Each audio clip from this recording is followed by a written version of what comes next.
You're listening to episode 28 of the Christian Woman Leadership Podcast. Today, Holly and I are sharing with you 3 practical approaches to goal setting. But before we dive into the episode, I want to invite you to join me for a free workshop all about how to actually implement and accomplish your goals this year. So just head over to estherlittlefield.com/goals to sign up and reserve your space. And you can also find the link to join right in the show notes for this episode in your podcast app or at estherlittlefield.com/episode 28. Welcome to the Christian Woman Leadership Podcast, where we hope to inspire you to embrace your God-given gifts, skills, and passions in order to lead with confidence.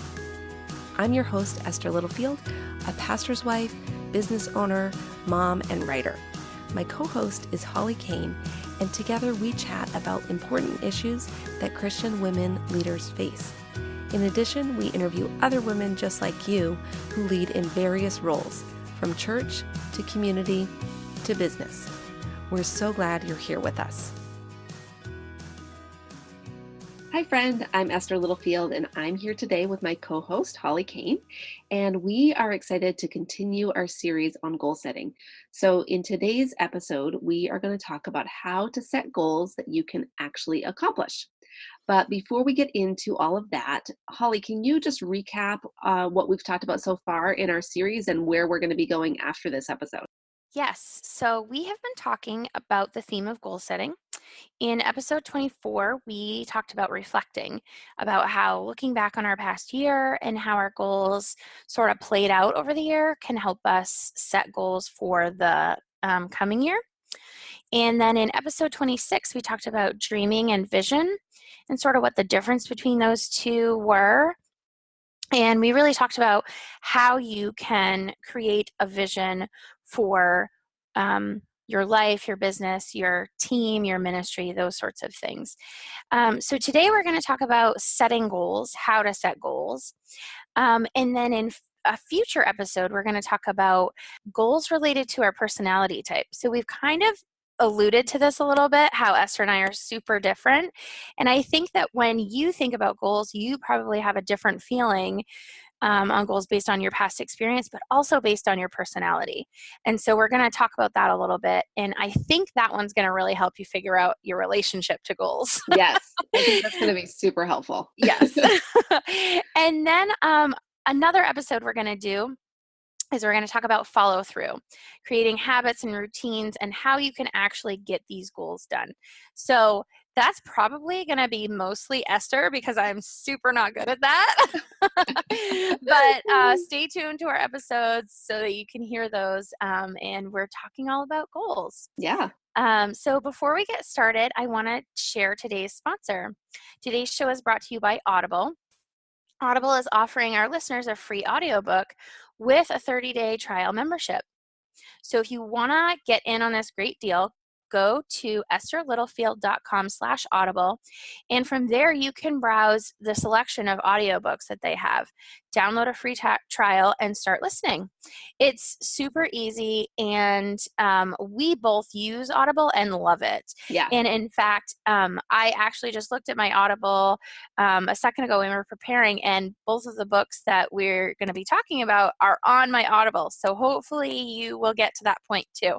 So again, just go to estherlittlefield.com/audible, and you can start listening to books and get through them a lot faster. Yeah. Yes, I love listening to books through Audible because, like you said, I can read a book that way a lot faster than when I sit down and physically hold the book in my hand. And there's still value in that for sure. I know Yeah. there's some people that absolutely love paper books, and that's awesome. And there's times that I listen to a book and then I'm like, oh, I got to get the hard copy of that because I want to have that to hold on to. Yeah. Awesome. Okay, so and we didn't mention this at the beginning, but it's January. So happy January. Yeah. Start You of made it through the 2019. holidays. Yes, you made it. And so we're excited to just, like Holly said, get into the goal setting more specifically in this episode because this is the time of year we're really thinking about all the things we want to get done, right? We want to have a productive and beneficial 2019. And as a leader, a lot of times, we have a lot of things going on. We have a lot of different aspects of our lives that we're trying to accomplish things in and trying to help others and trying to make an impact in our family, in our church, in our business. And so we want to help you not just do what we've already talked about, which is the dreaming and the vision casting, but we want to help you actually be able to get those things done and Yeah. this make this year really impactful and make it matter. Mm-hmm. So we want to just hit on a couple basic principles to get started about goal setting, and then we're going to go more in depth about some different approaches to goal setting. So just a basic idea of goal setting is that there's different aspects of your goals. So we talked about in the last episode of this series about creating a vision. So your vision is kind of that future focused idea of what you want things to look like, maybe a year from now, maybe 3 years from now, right? So from there, you're going to want to create some goals that are going to be more specific, that are going to describe more specifically what that looks like. Okay. And from a goal, then, so you might have a goal for this year. Let's just say I'm going to use a money goal because it's easy with numbers. So let's say you want to pay off $10,000 in debt in 2019. Okay. Now that's an awesome goal, but you want to have either objectives or tactics to accomplish that goal, right? So Mm-hmm. you want to have something a little bit smaller, break it down, because if you think about that big goal of $10,000, that can feel overwhelming. But if you can break it down into something smaller, into a bite-sized chunk that can be done in maybe 1 month or 3 months, then it's going to be easier to feel like you can make progress and you can accomplish it. So Mm-hmm. that's one principle, is that you're going to have a big goal and then you're going to break it down into a smaller chunk. Another thing to keep in mind about goals is that there's different types of goals. So you might have a project goal, and that might be start a business. Maybe you want to start a business in 2019, or maybe you want to start a Bible study in 2019. That's kind of a project. It's a big thing that you want to accomplish, or write a book. And then there are goals that are more habit based, that are goals that are going to be something that are going to require a lifestyle change or consistent regular habits in order to accomplish. So we're not going to get into that super deep, but just to keep in mind that when you're setting your goals, some goals are going to be something that's going to be a big, big project they're going to break down, and there's going to be different things that you do along the way. And then other goals are going to be one that, in order to accomplish it, you have to do the same thing every single day for a long time to accomplish it, right? And for some of us, certain goals are easier or harder to Yeah. accomplish based on, again, our personality and our styles. So And I think it's good to sort of think about that as you're setting your goals, is to figure out which one you think might be easier for you, because going in knowing that you're better at project goals versus habit goals, you'll know that you need to really build in some workarounds for yourself, some tricks, some different things if you want to accomplish a habit goal, because that's obviously going to be harder for you, or vice right, versa. So it's yeah. good to sort of know that. And I would suggest maybe you go back to our reflect episode. That might be able to help you figure that out. Yes, for sure. So Okay, so we're going to jump into some principles of goal setting. So, the first principle I want to mention is that it's really important to know your why for your goal. Whatever goal you set, you want to know why you want to accomplish that goal. Because if you don't have a strong why that's grounding you to that goal, it's going to be really easy to throw in the towel when it gets hard, right? Because it's going to get hard whenever you set goals and you're working on accomplishing goals. Most of the time, unless we set a super easy goal, there's some hard work involved. mm-hmm. So having your why, and that might mean going back to your vision of your year, or going back to, your values that you hold that are most important to you. Going back to those things can help you stay grounded when you're actually going into your goals. So that's the first thing I want to mention. I also think it's important that your goals line up with reality. Mm. And the thing that I think about here most is that a lot of times when we hear people talk about goal setting, or when we do it ourselves, we set these really amazing goals, right? We get inspired. Maybe we watch a motivational speech about goal setting, or we go to a conference and we're all fired up and we say, I'm going to do this big thing. And we talk, we hear, believe in yourself, and it's all about what you think about. But then if you look at reality, Mm-hmm. what maybe you have available for time or energy or just overall capacity in your life, it may not line up with the goal that you set. So, an example that I have is that when I did direct sales, I would coach a lot of people when they were getting started on how to create a plan, an action plan for how they were going to get started with their business. And one of the things that we would talk about is how much money they wanted to make, right? Because it was a business. So we wanted to talk about how much money they would make. And then we would talk about how much time did they have to put into the business. Mm. And I can't tell you how many times I would hear someone tell me that they wanted to make, say, $5,000 a month or $10,000 a month. And then I would ask them, what does their calendar look like? How much time can they put into building this business? And they would tell me 5 hours a week. And I had to kind of do a reality check with them and say, okay, so based on your time, that income goal at this moment doesn't line up with Right. what you can put in, right? Yep.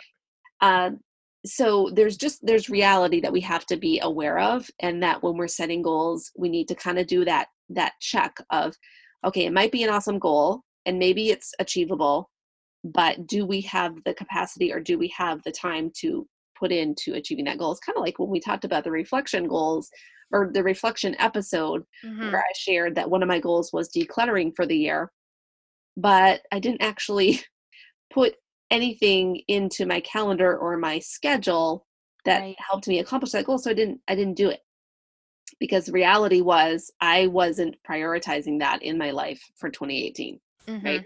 So, Yep. okay. So speaking of prioritizing, the next principle is prioritize your goals.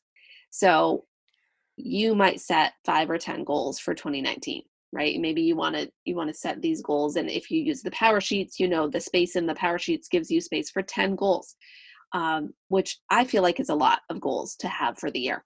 But whatever the case might be, you however many goals you set, they cannot all have the same priority level. They cannot all be as important as each other, because you just can't do that. So you want to go back to your vision for the year and know your overall direction for where you're going. And also, again, go back to your values. Make sure that your goals are lining up with your values. And that's going to help you prioritize your goals for the coming year. So again, just as a quick example, you might have a goal to lead 2 Bible studies this year. You might want to grow your business by 20%.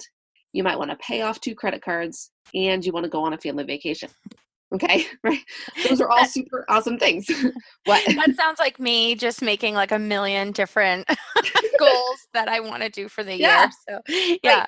And again, we don't want to tell anybody not to set these big goals, because these are all great goals, Right. but they can't all have the same level of importance. So Right. you need to know which one of those goals is the most important. Which one is the one that, if nothing else happens this year, this is what Mm-hmm. has to happen, right? Yep. And sometimes one goal will have a domino effect on the others. So there might be one thing that you can do that will then impact and help you to accomplish all those other goals that you have on your list. So in this case, growing your business by 20% might allow you to pay off that credit card, and it might allow you to go on a family vacation. But then you might also have goals that are in conflict with one another. So for example, growing your business might mean that you don't have the capacity to lead 2 Bible studies this year. Mm, You have to decide, is leading those 2 Bible studies the most important thing? Because if it is, then maybe you need to adjust the other goals. right. So we just want to encourage you, when you're getting into this goal setting process, to prioritize the goals that you have. So for me, last year, I ended up prioritizing and knowing what my top 3 goals were. And while I did have several others, I knew my top 3, and I kept coming back to those as my primary focus for the year. Mm, So that helped me in terms of, being able to accomplish those. So Next, we're going to get into a few different approaches to goal setting. So Holly, do you want to get us going on that? Yes. So as you know, lots of people have different ideas, different approaches on how to goal set. And there are a number of different books or programs or schools of thought on this. And we obviously don't have time to go over them all. But we have pulled out a few that we have used or books we've read, some different things that are maybe a little bit more traditional that we want to share with you. And we are definitely not saying that these are the absolute best. They're just the ones that we're familiar with and we might have a personal experience with. So the first one I'm going to talk about are SMART goals. And you may have heard of this one just because this is a very traditional and well-known approach. And so each of those letters in the word SMART means something, and they're ways to create your goals that will make them more effective. So the S in SMART is specific. So be specific. Make your goals simple, sensible, and significant. And then the M in SMART is measurable. So make them meaningful and motivating. The A is achievable. So agreed and attainable. We want them to be something that you can actually get done in the amount of time that you have. And this kind of goes back to the idea of being realistic and picking out the right size of your goal. Yeah, right. The R in SMART is relevant. So make it reasonable, realistic, and resourced and results based. And I think the results based is really important. And it kind of goes back to the M in being measurable. It's important to be able to know whether or not you achieved your goal or how close you got to this goal. Right. And so. Oh, sorry. No, that's okay. I was Go just ahead. going to mention on the relevant thing too. I think that goes back to the why. Yes. Is this goal relevant to the overall vision of your life, right? So if you set a goal that's not relevant to the direction you're wanting to head, then again, you're not going to be motivated or you're not actually going to follow through on that goal. Definitely. So the last one is the T in SMART, and that means time bound. So these are time-based goals. They're time sensitive. They are things that you know that you can accomplish within the time frame that you set, and that you've bound yourself to that you're not going to take any more than a month to get this done. And that as well also kind of creates a sense of urgency for yourself to get it done within that time frame. So this is the first approach that we thought we would talk about. These are these sort of different words in the word SMART really help you create goals that are achievable. They're things that you can actually get done. Creating a goal that doesn't have these sorts of things, you're kind of setting yourself up for disappointment. Yeah. So that's sort of the way that we're approaching all of these things, is creating really good goals that we will actually get done and will create more confidence and more motivation in our lives. So that's SMART goals. Yeah, and I'll mention too, we'll link up the article where we got this from. Obviously, this is a well-known approach, but this specific one, I'll link up that article, and I'll just give a quick example because this is something that, again, I think we fall into the trap a lot of times when we're setting goals of just saying something very general and not putting any bounds on it. So it might be for me, for example, having a blog and having this podcast, I might say, I want to create more content in 2019. Okay, that is super general, not specific, not measurable. More content in 2019 means nothing, right? Yeah. But if I say I want to write 12 new blog posts in 2019, that's a lot more specific. I can measure it. It's achievable. It's one blog post per month. It's relevant to my overall goal of having this podcast and my blog create more content for our audience. And again, time bound. It's a specific time. So that's just a really brief example of that. And a lot of times I do hear people saying their goals, and it's something just very broad or super, super like, they have never done a business before in their lives and they want to make $500,000 in their first year. And Yeah. it's just again, that goes back to the reality check thing, but but yes, we want you to be able to set goals, and we also want you as a leader to work with your team to set goals. And so Mhm. having some different tools in your tool belt, so to speak, that you can pull out and use when you're setting goals with your team can be helpful too. So that's Mhm. kind of another reason that we want to give you these different resources. So I want to share about a book that I read recently that also has impacted me in regards to goal setting. So that is Finish by John Acuff, and the subtitle is Give Yourself the Gift of Done.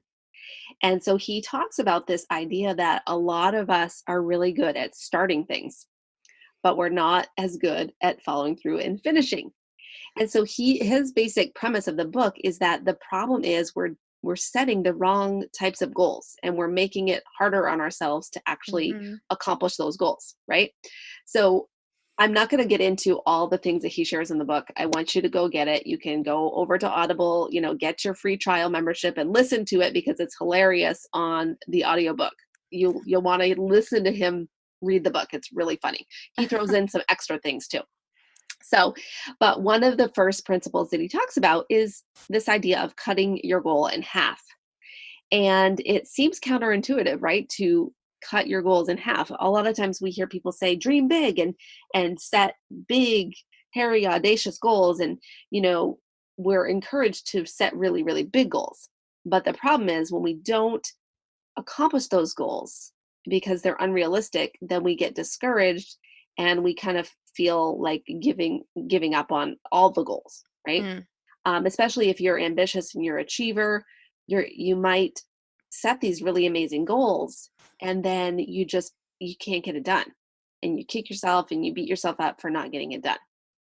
So in episode 25 with Barbara, we talked about this, and she mentioned this idea that she had also read Finish. And so I just love that she mentioned this book because I knew we were going to be talking about it in this episode too. That she read this book and it really impacted her on the way that she was setting goals in her personal life, in her Mm. business, in her ministry, all of it. And she talked about that by cutting her goals in half, she was actually accomplishing those smaller goals, and that was giving her motivation to increase her goals over time. Mm. And so it's kind of that idea of the debt snowball we talked about with Dave Ramsey, that he has people do that too, where they start small and then they build, and over time your snowball gets bigger and you can pay off more and more debt. But you start with the smallest one because it gives you that accomplishment, and that Mm. accomplishment of reaching a smaller goal encourages you to go bigger. So I think that for me, I tend to be the type of person that sets very ambitious goals.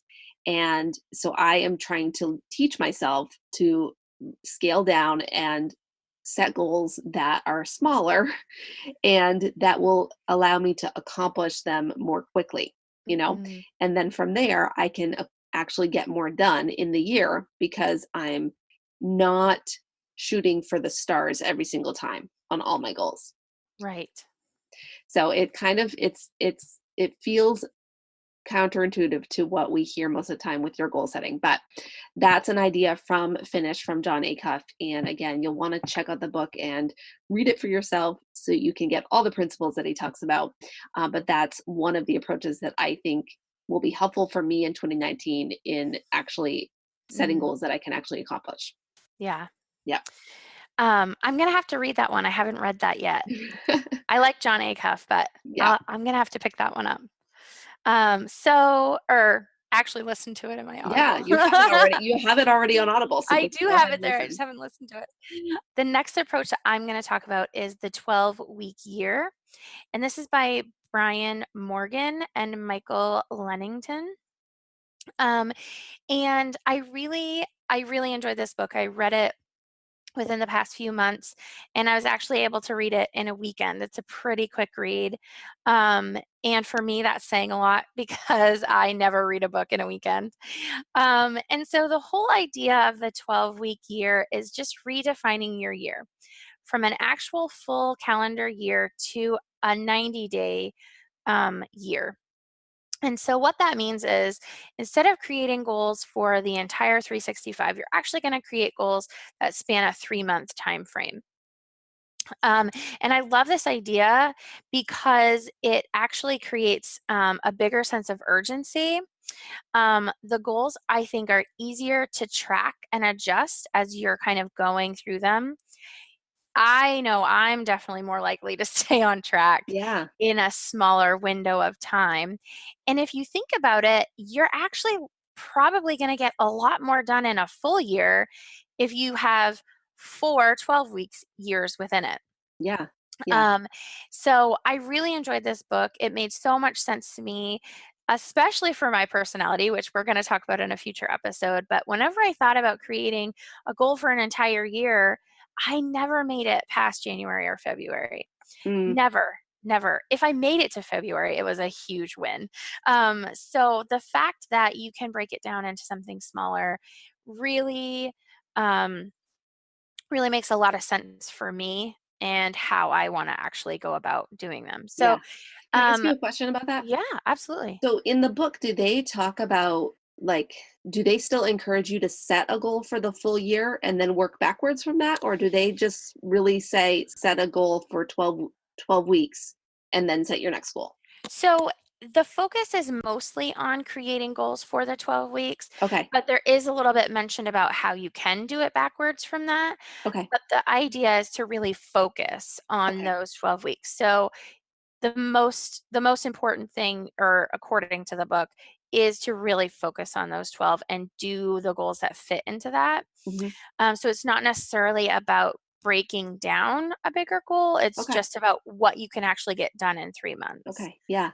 But you could look at it that way. You could Yeah. actually go, this is my year goal, like, for example, a revenue goal. Yeah. This is my year revenue goal. Okay, here's what for um, 12-week years would look like Yeah. in that full Right. year. So, Okay. yeah. I just Yeah. thought I'd mention that because I think again, this will be something we might mention on the personality episode, but Mhm. different people might want to go about this differently. And I was Yes. curious how they approached it. Some of Yeah. us might need to set that bigger, Mhm. longer range goal and then Yeah. like break it down, kind of what we talked about in the beginning. And then Right. others might work better with just, okay, I'm only looking at the next 3 months and that's it. Yeah, and that's so funny because that's exactly me. I need to just look at the next 3 months. What can I Okay. achieve in the next 3 months? And not overwhelm myself with the full year. But I Yeah. know for you, you want that long-term full Right. year perspective. So Yep. I think it would work for both of us. I think it would work both ways. Yeah. Um, so Brian Morgan and Michael talk about 5 different criteria for creating better goals and tactics. And if you listen to these, they're actually going to sound very similar to a lot of the things we've already talked about. Yeah. Um, and so while there are different approaches, there are some really great principles, like we already talked about, that kind of go with each approach to creating goals. So the first one is to make them measurable and specific. We talked about this. If they're not specific and you can't measure them, then you have no way of knowing whether or not you achieved it or not. So the second one I actually really like. It is state your goals positively. So instead of saying, I'm not going to drink soda anymore, or I'm gonna kick my soda habit, you're gonna say something to the effect of, I plan to drink 8 glasses of water a day. Like, this is positive. This is what you're going to do for your health. This is what you're going to achieve. So state them positively. That will help you keep a better outlook on things, and really sort of help you in the motivation aspect. So, number 3, ensure that they are a realistic stretch. We kind of already talked about this, basing your goals in reality, what you can do, but actually kind of making it a stretch as well. And Esther, I know you have kind of a good tactic for this. Um, Yeah. what can you share with us about this realistic stretch? Okay, so again, and this is funny because we have John Acuff saying cut your goals in half, and then we have these guys saying realistic stretch. So you have to figure out what's going to work for you. But the tactic that I use, I totally took from my friend Natalie, and I don't know where she got it. So we can't really, I don't have like a original source for this, but the idea is to set good, better, best goals. So with that, your good goal is kind of like the bare minimum that you really want to achieve no matter what. Okay. The better would be, this is the goal that it would be really cool if I got to this goal, right? It would be better than the good. And then the best is like, oh my goodness, if all my dreams came true, I would hit this goal. So for me, that's helpful to have like 3 levels of the goal Mm, and say, okay, um, the minimum is this, and then here's a better, and then there's the best. And I mentioned that with my business, I had that for my revenue goal for 2018, and rather than just having one specific number that I'm hitting or that I'm going for, because if I don't hit that number, I'm going to be discouraged.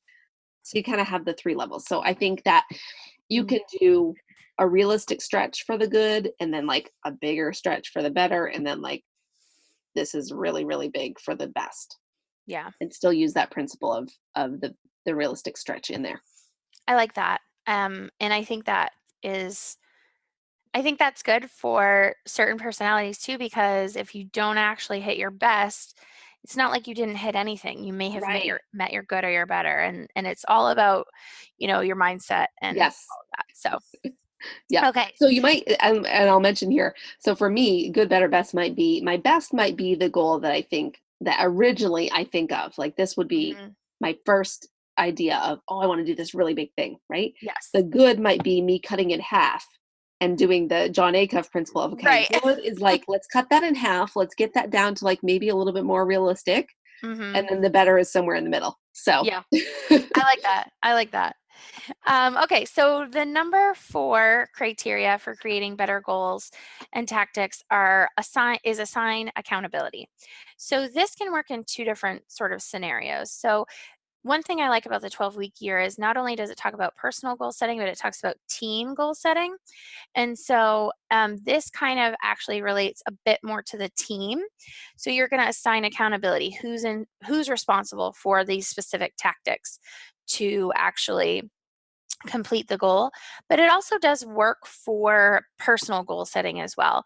So you're assigning accountability to yourself and saying, I'm going to tell this person that I'm doing this, and I'm going to ask them if they'll check in with me.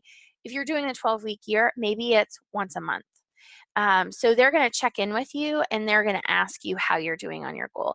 So assigning accountability can actually work for both the single person who is goal setting as well as the team. But it's really important to assign that accountability and have a check-in on either side of yeah, however you're doing this. So right. Yeah. and then number 5, which we've already talked about, is be time bound.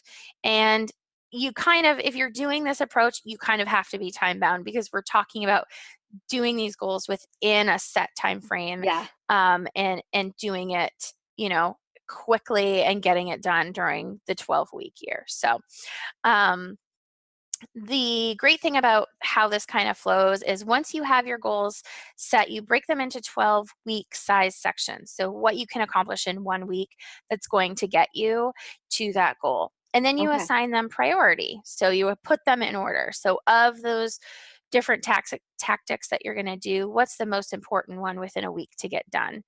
And then you work in the order from there. Then you go ahead and work on executing them. And this was the part that really worked for me. So you're going to review the previous week's tasks and what you were supposed to get done the same day every week. So on Monday, perhaps, you're going to review the past week and you're going to give yourself a score. So if you had 10 things you were supposed to do in the week and you only did 6 of them, your score is 6 out of 10. Mm, And that's going to help you figure out the next week. Okay, so what did I do last week that caused me to not hit my score of 10 out of 10?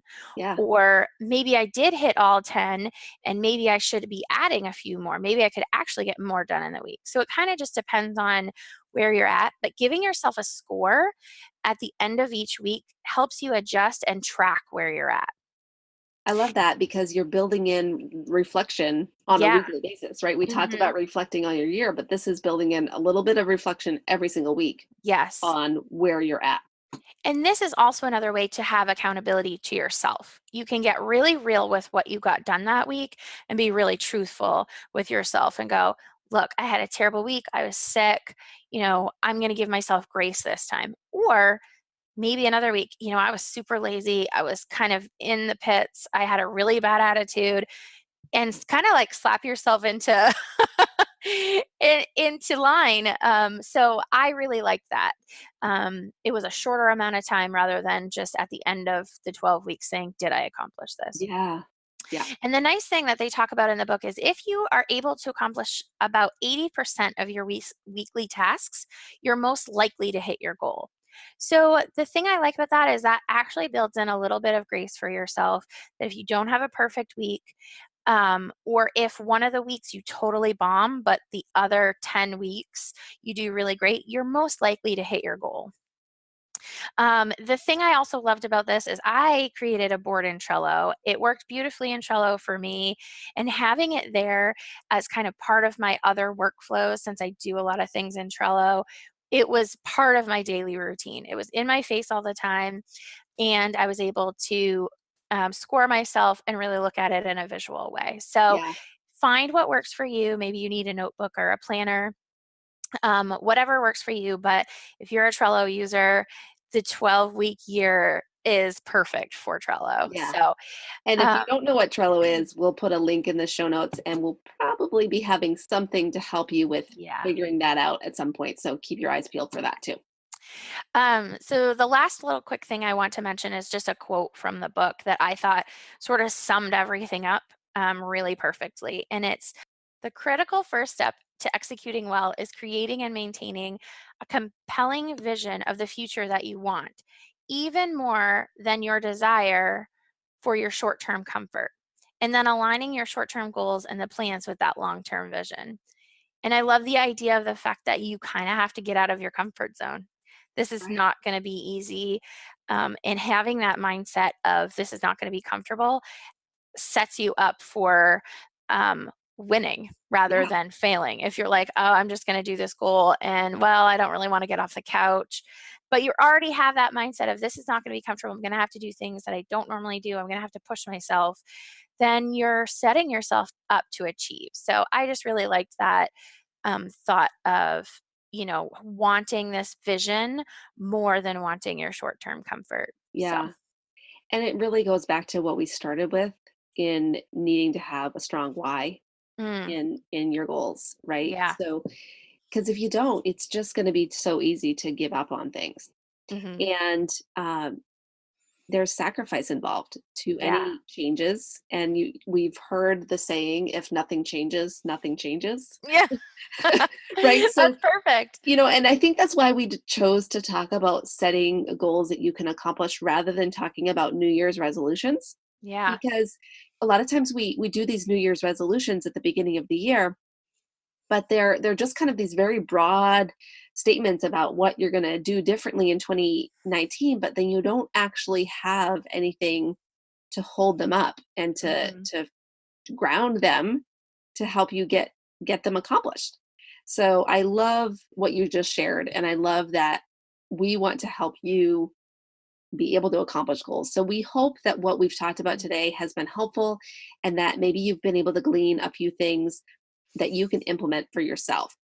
And what we want you to do after listening to this episode is to really to take some action and to choose at least one of the things we've talked about to Hmm. implement in your own life. So if you haven't yet set your goals for 2019, then we want you to take some time and sit down and work on creating some goals for the year and use some of the principles that we've talked about. If you're ambitious and you're a crazy dreamer and you tend to over think what you can accomplish in a given time frame, then maybe use the John Acuff principle of cutting your goals in half. Hmm. If you are somebody who maybe you struggle with actually setting big goals and you need to think smaller, then use this 12-week year principle and set a goal only for the next 3 months. Yeah. Maybe you don't even have to think about setting a goal for 2019. You just need to set a goal for up until the end of March. Yep. Choose what works for you. But we will put all the links to everything that we've talked about in this episode, all the books, all of the resources that we've mentioned in the show notes. And you get to the show notes by either clicking in your podcast app. If you're listening on your phone, you can go right to your app. You can look at the show notes are going to be right there. It's going to be in the show description. And we'll link to the full show notes over on my website, which will be estherlittlefield.com episode 28. So that's how you can get to that. So don't forget that you can listen to Finish or the 12-week year on Audible. And Holly, you've listened to the 12-week year. I've Yes. listened to Finish. So I think we should challenge each other to flip flop, Yeah. and I'll listen to 12-week year and you listen to Finish, and then That sounds we got perfect. Yeah, I love So that's going to it. be next on my list to listen to. So we're going to wrap up today's episode with a question. So Holly, I'll ask you, Yeah. what TV show are you loving right now? So this is not anything new. So don't get excited that you're going to discover some brand new show that you have never heard of. I am loving the Great British Baking Show. I love that show.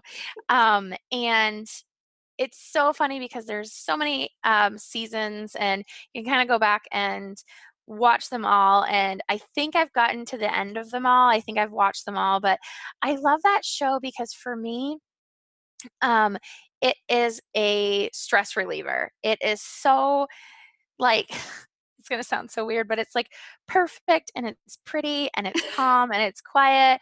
There's a few times when they like get really worked up because like they're at the end of their time frame to make whatever they're supposed to make. Right. So in that way it's a little bit exciting, but Mhm. I love to bake. And so that show is right up my alley, and everyone has a really adorable accent and Yeah. they make all kinds of things I've never heard of.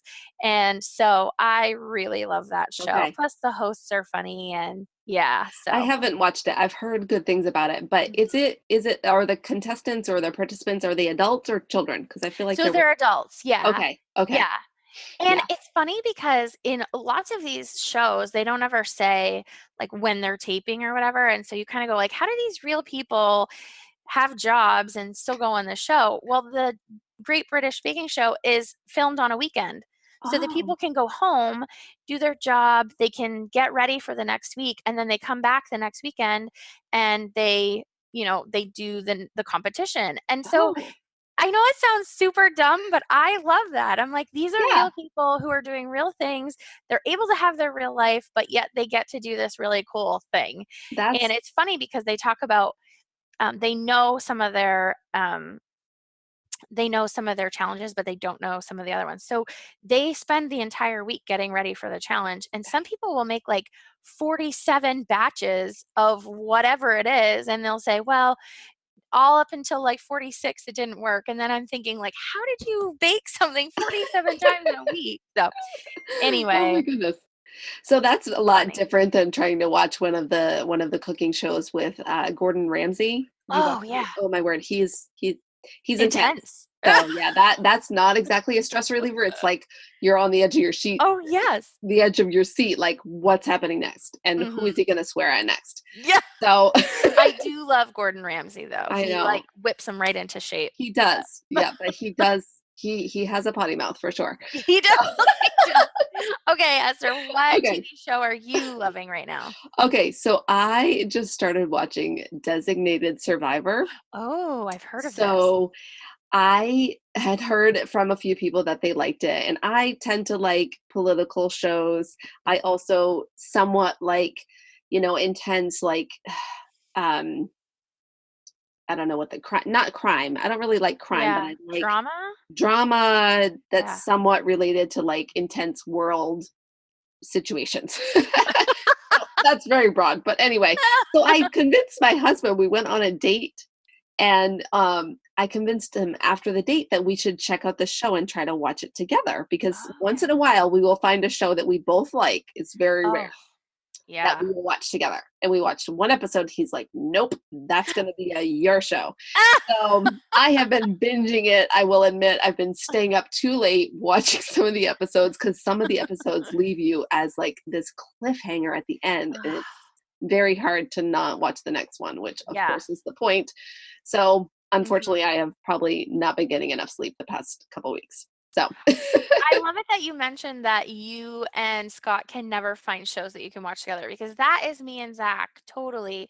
He loves like um he likes scary shows. Yeah. So he likes the thrill and all that stuff. And when I sit down at the end of a long day, I just want to relax and have it be super chill. Yeah. And so there's not many shows we can watch together. Yes. Yeah. It's tricky to find the right one. So, And okay. if he doesn't go ahead of me, that's frustrating. Oh, well, 'Cause he see, and got to- that's the thing with Scott and I. If we do find one, we'll watch together. We really try to stay on the same episode. I'm sometimes bad with it, but I really do try. Yeah. So I was kind of glad when he said that he didn't have to watch it with me. Then I was like, all right, 'Cause I'm then on my own. you can binge as much Yeah. as you want. So, okay, well, thank you everybody for listening to this episode. We hope that it was helpful for you, and we want to hear about your goals that you're setting. So, come on over and join us in the Facebook group, in the Purposeful Leadership Facebook group, where you can hang out with us and like over 300 other amazing Christian women in leadership. Yeah. And we'll chat about goals during the month of January over there. So, come join us. Thanks for joining us on the Christian Women Leadership Podcast. If you enjoyed this conversation, come and join us in our private Facebook community. We would love to get to know you better so that we can make sure the podcast is providing what you need. Plus, you can share your questions and ideas, and you'll be surrounded by incredible Christian women leaders. To join the group, visit estherlittlefield.com/group.